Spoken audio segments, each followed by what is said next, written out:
Ito, basic lang po to. Paano nyo po malalaman kung alin po sa tatlong gulong na to yung pinakamatibay at kaya mag-handle ng mabigat na load. Yung nababagay sa motor nyo, ito po bang 4-ply rating, 6-ply rating, or 8-ply rating na gulong. At kung gusto nyo po malaman ay panoorin nyo po itong ating video. So ang sagot po natin dyan, very simple lamang po, alamin nyo lang po yung pinakamataas na ply rating sa tatlong gulong na ito. At makikita nyo po yan na nakasulat sa gilid. For example, ito pong MVP, ang kanyang ply rating ay 4-ply rating or 4PR. Then ito naman pong Sapphire, nakalagay po dito ay 6PR or 6-ply rating. At ito naman pong ating power tires, kitang-kita po natin, 8-ply rating. So, ibig sabihin po, ito pong ating power tires, yung pinakamatibay at siya po yung kayang mag-handle ng pinakamabigat na load. Hindi lang po yung pinakamabigat na load yung kaya niyang i-handle, pati na rin po yung pinakamataas na pressure kasi ito pong ply rating ang nagdidikta ng load range. Kumbaga siya po yung nagbibigay ng tibay at ability ng ating mga gulong to carry weight. Dahil po yan sa patong-patong na ply, kaya po tumitibay itong ating gulong. So ano po ba yung ply? Yung thickness of layer of a folded or laminated material. So siya po ay layer. Kumbaga meron po tayong layer, so patong-patong po yun na 4 para po rito sa ating MVP. At 6 naman po na layer para po dito sa ating 6-ply rating at 8 layer po para naman po dito sa ating 8-ply rating. So ano po ba yung 8 na yon? Yung 8 na po na yon ay mga materials po yon na polyester, rayon, nylon, or steel. Isa lang po yung trabaho niya, kundi patibayin po itong ating gulong. Ito, 4 na layer. Ito naman po ay 6 na layer.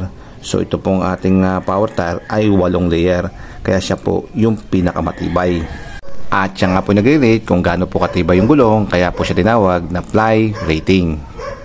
Kahit nga po yung actual natin ay malalaman po natin kung alin po sa tatlo yung pinakamakunat at pinakamatigas at pinakamatibay. Unahin po natin itong 4-ply rating. So bigay nyo lang po ay lambot. 6-ply rating. Uy, mas matigas. Then, syempre, ito na po yung 8-ply rating. So, napiga na po natin to bago pa po natin ikabit. Ay talaga naman pong ang tigas at ang kunat. Kahit nga po sa kanyang presyo, ay malalaman po natin kung alin po sa tatlo yung pinakamatibay. Consider it na lang po na pare-pares po yung kanyang sukat. Itong 4-ply, ito po ay nagre-rate ng halagang 600 pesos. At ito naman po 6-ply, ito po ay nagre-rate ng halagang 700 pesos. At yung pinakamahal po ay itong 8-ply dahil ito po ay nagre-rate ng 800 pesos. So 100 pesos po ang diferensya ng bawat isa. Dahil nadadagdagan po ng 2 patong na ply yung bawat gulong at yung 2 ply po na yan ay nagkakalaga po ng 100 pesos. Kaya 100 pesos po ang diferensya ng bawat isa. So yan mga pare ko, alam niyo na po kung paano niyo po malalaman kung matibay po yung gulong na bibili nyo. At alamin niyo lang po yung kanyang ply rating. At syempre yung 8 ply po yung pinakamatibay. Pero para lang po mga pare ko, pag single lang po ang inyong motor ay do recommend na gumamit lang po kayo ng 4 at 6 ply rating na gulong. Dahil ito po ay malambot. Kasi pag nagbanking po kayo, ito po yung kakamot dyan malambot po to, huhubog po to at kakapit po sa semento. Hindi po tulad ng 6 ply rating. Ito matigas to, baka po hindi po to humulma sa semento at konti lang po yung kumapit at dumulas po itong inyong gulong. Kaya kalimitan po ng mga single na motor, lalo na po pagbago, ang nakakabit po sa kanilang gulong ay 4-ply rating lamang. For safety po yan. Bukod po sa safety, kung matigas po ang inyong gulong at single lang po ang inyong motor, matagtag naman, lalo na pag single ka lang at wala kang backride.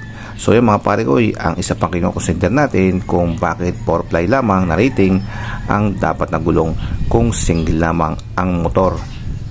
Kung ang motor nyo naman po ay may side gear na at pamasada at pangkargahan, ay do recommend naman po ang gamitin yung gulong ay 6-ply or either naman na 8-ply. Ito pag kumakarga na po kayo ng bigas, semento, buhangin at kung ano pa mabibigat, yan, 8-ply po ang recommended nating gulong at sigurado pong matibay. So yung mga pare ko, hanggang dito lang po yung ating video at alam nyo na po kung ano po ang gulong na fly rating ang nababagay sa inyong motor. So hanggang dito lang po yung ating video. Paalam sa inyo mga pare ko, paalam.